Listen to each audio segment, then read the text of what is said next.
Salut! Vous vous souvenez de la vidéo de McFly et Carlito qu'ils ont fait avec Jaco Vinci, je crois? En effet, cette vidéo où ils calculent leur empreinte carbone. Eh bien aujourd'hui, je vais faire tout pareil. Ce sont deux grands bonhommes adultes avec des enfants, une femme, une maison, un travail, patati patata. Moi, ce n'est pas le cas. Je ne sais pas du tout ce qu'est une bonne empreinte carbone ou non, je ne suis pas assez renseigné sur le sujet, et c'est pour ça que je vais regarder par moi-même en la calculant avec vous. Faites-le avec moi, s'il vous plaît. Comme ça, je me sentirai moins seul et je pourrai me comparer avec vous dans les commentaires pour connaître mon empreinte carbone et savoir si je suis un humain horrible qui ne fait que polluer, oh là là là là, ou si je peux dormir sur mes deux oreilles tranquillement et peut-être même faire couler l'eau du robinet pendant que je me brosse les dents. Si ça c'est pas un luxe, je le ferai pas, ça m'intéresse pas. Commençons ensemble, c'est parti. Bonjour, je m'appelle Juliette, je suis responsable méthodologique chez MyCO2. Nous allons passer un petit moment ensemble pour comprendre votre empreinte carbone personnelle. Avant de commencer, il est important de rappeler que le calculateur MyCO2 a été développé pendant 5 ans par les équipes de Carbone 4 et testé auprès de plus de 300 000 personnes, c'est énorme 300 000 personnes, pour s'assurer de sa pertinence. À ce jour, c'est le seul calculateur qui prend en compte un périmètre complet d'émissions incluant l'ensemble des émissions liées au cycle de vie d'un bien ou service ainsi que l'ensemble des activités économiques qui y sont associées. Concrètement, pas d'étonnement si vous avez une empreinte plus élevée que sur d'autres calculateurs, MyCO2 est le seul à prendre en compte un périmètre complet d'émissions. Vous voulez en savoir plus? Non merci. Pourquoi calculer son empreinte? Pourquoi calculer son empreinte carbone, l'accord de Paris, nanana, blablabla, ok. Essayez de nous convaincre pourquoi on doit calculer notre empreinte. Je suis déjà convaincu si je suis déjà sur le site. Je ne lirai pas. Pour limiter l'augmentation des températures en dessous de 2 degrés, une seule solution, réduire nos émissions. Merci de me le dire, je suis un humain, il y a des entreprises qui polluent 100 milliards de fois plus et qui ne se posent pas la question. Je pose ça ici. La trajectoire actuelle, oui, il faut consommer moins pour avoir une moins grosse empreinte carbone. Ça paraît logique. Pour vous donner... Et maintenant, à moi de jouer. Voilà. Pourquoi il faudrait créer un compte? Connexion réussie. Genre, je suis un homme. Année de naissance, 2001. Revenu total du foyer après impôts et prestations sociales. Revenu mensuel du foyer en intégrant les primes de fin d'année. Oh la question, oh la question. Ok, je reconnais avoir pris connaissance et j'accepte la politique de confidentialité. Oh shit, il y a mon nom et mon prénom, c'est pas grave. Avant de commencer, je choisis mon univers. Actuellement, sans emploi. Quel est votre niveau de connaissance sur l'empreinte carbone personnelle? Novice, éventuellement. Et encore, non, je pense que j'ai aucune connaissance, sincèrement. C'est juste, laissez pas les lumières allumées, triez tes déchets, prends pas l'avion tous les jours, même plusieurs fois par an, prends le train au lieu de la voiture. Bref, moi, c'est ça mes connaissances. Donc je pense que je suis sans connaissance. Que novice doit en savoir un peu plus. Bien renseigné, j'en parle même pas, expert MDR. Un parcours en 5 temps, vous allez progressivement remplir 5 moments. Votre empreinte carbone est sur le côté. Ah oui, donc en fait on voit directement l'empreinte carbone sur la droite de l'écran. Il n'y a même pas de suspense en mode comme le test de personnalité à la fin. Oh mon dieu, tu es EMBT, je sais pas. Non, là ils te mettent l'empreinte carbone et ils te disent si tu es une merde ou non en plein milieu du test. Chaque matin, je me réveille, je mange et m'habille. Alors sincèrement, j'ai vraiment pas beaucoup de vêtements. Plus ou moins 5 tenues que j'ai. Je les recycle, du coup ça en fait plus. Mais il y a à peu près 5 tenues globalement que j'ai. Peut-être un peu plus, 6, 7, on n'est pas à deux près. Mais pas plus de 10, ça c'est sûr. J'achète rarement des vêtements, mais neufs et de qualité. J'aime renouveler ma garde-robe.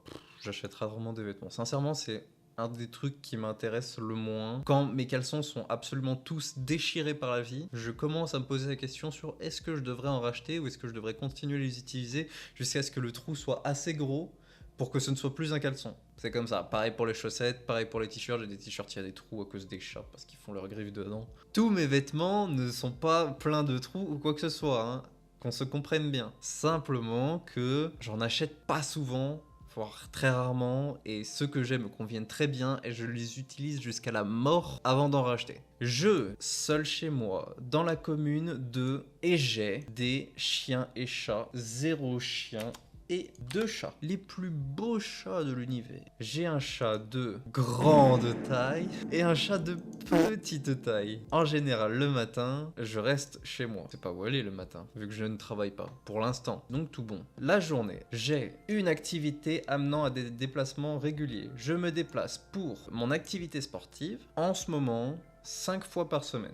En voiture, parce que je ne peux pas y aller à pied ni en bus. Sur, je dirais, allez, on va être large, on va mettre 10 km à l'aller. Mais je pense que c'est moins, on est plus autour des entre 5 et 10, plus que 10. Dans la vie quotidienne, j'utilise une voiture. Une Fiat Punto essence, achetée d'occasion en 2023, je crois. En plus, ouais, non, je n'ai pas de véhicule en plus. Mon style de conduite est plutôt zen. Je conduis comme un papy, parce que si je conduis plus vite, ça consomme plus, et si ça consomme plus, je dois mettre plus d'essence. C'est pas que ça à faire de mettre de l'essence toutes les 2 semaines. Sincèrement, je suis à 5 litres au 100, en roulant tranquille comme ça, ce qui est vraiment pas mal. Le midi, je mange plutôt chez moi, et principalement de la viande. Pour l'apéro, la cuisine et le dessert, je mange peu de fromage, voire jamais, peu de yaourt, voire jamais. Qu'est-ce que c'est? Je fume une cigarette, je vapote, je ne fume pas. En général, je bois jamais de café. Quand je fais mes courses, j'achète souvent de la viande parce que j'en ai besoin,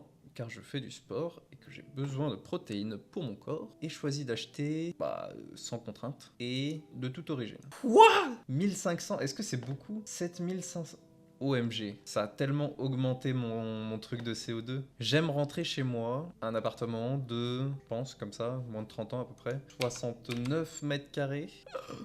950. Depuis 30 ans, mon logement a subi une rénovation, isolation. On va dire, c'est rien en fait. Légère. L'intérieur est chauffé, je chauffe. Allez, on va dire 5% de mon logement. Je ne chauffe pas dans mon appartement. J'ai seulement un petit chauffage qui se trouve sous mon bureau. Ce qui veut dire que l'hiver, je me caille le cul. Dans 90% de l'appartement, allez non, on va pas mettre 5%, on va mettre 10%. Je me caille pas le cul sous mon bureau puisque j'ai un petit chauffage qui chauffe. Dans ma chambre, parce que je sais pas pourquoi, mais dans ma chambre il fait très chaud, donc je n'ai même pas besoin de la chauffer. Et dans la salle de bain, j'ai un petit chauffage de salle de bain qui est quand même agréable. Hop, on le met 2 minutes avant d'aller à la douche. Comme ça, t'es sûr que tu te cailles pas le cul avant d'aller à la douche et en sortant de la douche non plus. Voilà. Quand je rentre en hiver, et ce qui fait très froid, je dirais pas ce qui fait aussi froid que ça. Pour régler la température, j'augmente de température sur les radiateurs pour viser souvent une température suffisante. Je sais pas, moi je dois être à 20 degrés et c'est un radiateur électrique. J'achète de l'électricité normale, je suppose. Je n'ai pas de photovoltaïque. J'achète rarement du mobilier et souvent du neuf. En électroménager, je suis normalement équipé. En moyenne, je dépense X euros par... Ah ouais, par an, je dois être à peut-être 250 euros dans des achats pour le logement. Qu'est-ce que j'ai acheté l'année dernière? J'ai acheté un sommier, je crois que la personne le donnait. Vous savez quoi, on va pas mettre 250 euros, on va mettre 400 euros. Mon appartement, je suis encore jeune. Il y a plein de trucs que je manque dans mon appartement. Dernièrement, j'ai acheté un mixeur, j'ai acheté un air fryer. Pour la cuisine, j'avais pas d'aspirateur, j'en ai acheté un. J'ai pas de serpillière, j'en achète une. Et ainsi de suite. Et ça, c'est des trucs que les parents, ils ont tout le temps. Mais moi, j'en ai pas. Donc, je pense que les premières années où vous avez un appartement, vous dépensez forcément plus. Mais après, est-ce que je vais acheter des meubles? Non, sauf si j'en ai réellement besoin. Est-ce que je vais acheter encore plein d'appareils électroménagers? Pas vraiment, sauf si c'est réellement utile. Pense pas dépenser plus de 400 euros par an. Chez moi, j'ai peu de produits ménagers, de soins et de beauté, et j'ai pas beaucoup de produits ménagers, mais dans tous les cas, c'est de l'industriel, les produits ménagers. Qu'est-ce que c'est que des produits naturels? Genre, tu prends du vinaigre à la place de la javel, prends du bicarbonate pour, je sais pas, nettoyer tes trucs. Si c'est le cas, j'en ai pas, donc c'est que de l'industriel. Lors de tous mes achats, je cherche pas forcément à limiter mes déchets, et je bois l'eau du robinet. En soi, non. Vous savez quoi? C'est faux. Je cherche à limiter mes déchets, mais pas parce que je souhaite limiter mes déchets, mais simplement parce que j'ai pas les moyens d'acheter des trucs avec 50 milliards de packaging. Donc si jamais j'achète un écran d'ordinateur et que genre, il y a polystyrène, il y a du plastique, il y a du carton, etc., c'est comme ça. Je vais pas chercher à prendre un écran juste comme ça. Mais pour le reste, vu que j'achète pas souvent... Allez, vous savez quoi? C'est bon, on y va franchement. Je cherche pas à limiter mes déchets. Voilà. Pour mon usage personnel, j'utilise un téléphone. Non, un smartphone. Smartphone moyen. Acheté neuf en 2019. J'ai en plus pas de tablette. Ainsi que 2 ordinateurs, portables ou fixes, achetés. Les deux ont théoriquement été achetés neufs. J'ai un ordinateur portable que j'ai acheté neuf il y a en 2015, un truc comme ça, qui a un moment au moins. Et le PC fixe qui, normalement, vous l'aurez vu dans la vidéo précédente, a été donné. Mais il a été acheté neuf, mais genre en 2012. Donc, ça remonte. Dans mon logement, il y a pas de télévision. Il y a un projecteur. Je sais pas si c'est pareil. Est-ce qu'on peut dire que c'est une télévision? Pas vraiment, ça consomme pas pareil. En dehors de cela, je dépense environ 200 € par an en électronique parce que je n'ai rien à acheter. Si jamais un jour je dois acheter un téléphone, bon bah les 200 € par an, ça va monter d'un coup parce que je prends des téléphones qui sont de qualité, sinon ça dure pas. J'ai pas acheté de nouvelle console depuis la PS4, non, depuis la Switch OLED, que j'ai acheté en 2020 je crois, en électronique. Allez, vous savez quoi, allez hop, en double. On va mettre 400 €. Parce que quand j'achète gros. J'ai acheté un projecteur, j'ai un home cinéma, ça m'a fait quand même pas mal de frais. Donc, si on fait une moyenne, il y a des années où j'achète rien du tout. Et du coup, on est sur une moyenne de rien. Il y a des années où, quand j'achète vraiment du gros. Donc, on va dire 400 € en électronique. Chez moi, j'ai une box fibre. J'écoute la musique sur Spotify environ, on va dire 2 heures par jour. 3 heures par jour. Il y a 1 heure où c'est sûr parce que je fais du sport. Mais il y a des fois où dans la journée, j'en écoute pendant que je fais le ménage. J'en écoute parfois peut-être le soir en rentrant du sport ou d'autres trucs comme ça. Donc, on va dire 1 heure sûr et certain. Et sur la journée, environ 2 heures. Je regarde des vidéos ou la télé par internet en qualité très haute, 1080p, environ 3 heures aussi. Je sais pas trop parce que au niveau des vidéos, je peux quand même passer beaucoup de temps et j'en enchaîne plusieurs. 3 heures par quoi? Par jour. Ah, vous savez quoi? 4 heures, parce qu'on est giga large, parce que je ne compte pas TikTok, je ne compte pas Instagram, etc. Donc, on va les compter, on va les mettre dedans. On va mettre TikTok, Insta, YouTube, Twitch, j'y vais pas, mais si jamais je dois regarder un film, etc., on va prendre une globalité, on va dire 4 heures. Jeux vidéo. Dans mon logement, il y a une PS4, une Xbox 360, une Switch, une DSi XL, une Nintendo New 3DS, un PC, on va dire 6. 6 consoles de jeux vidéo, une achetée neuve en... Oh, ça fait si long. Je joue environ, on va mettre 2 heures parce qu'on est très large, mais il y a des jours où je joue juste pas du tout. 2 heures par jour à des jeux vidéo, majoritairement en ligne en ce moment, sur un jeu téléchargé. Je télécharge en moyenne 20 jeux par an. On se connaît. À partir du moment où on a un ordinateur et qu'on veut télécharger des jeux sans forcément vouloir les payer, juste parce que tu te dis ça peut être marrant. Bon. Au suivant, lorsque je reste chez moi, je me déplace autour de mon domicile, sortie shopping et activités en moyenne, je fais chaque week-end 50 km parce que j'aime bien aller voir des amis qui se trouvent à 1 heure de chez moi. Et vu qu'il y a des week-ends où juste j'y vais pas, si j'y vais un week-end dans le mois et que le reste des week-ends, soit je ne bouge pas de chez moi, soit je vais juste faire les courses, ça va diminuer la moyenne. Donc en moyenne, on va mettre 50 km. En voiture. Je n'ai pas de résidence secondaire, je n'ai pas de deuxième voiture. À part ça, je pars en moyenne en week-end. Je ne pars pas en fait en week-end. Je me rends au restaurant environ 1 à 2 fois par mois. On va mettre 2 pour être large. Vraiment, on fait ça large. Je n'ai pas de camping-car ou de van aménagé. Je suis parti 0 semaine en vacances l'année dernière. Sur mon lieu de vacances, j'ai effectué. Je suis parti, nanani, nanana. Je n'ai pas de bateau. Affiner mes kilomètres en voiture.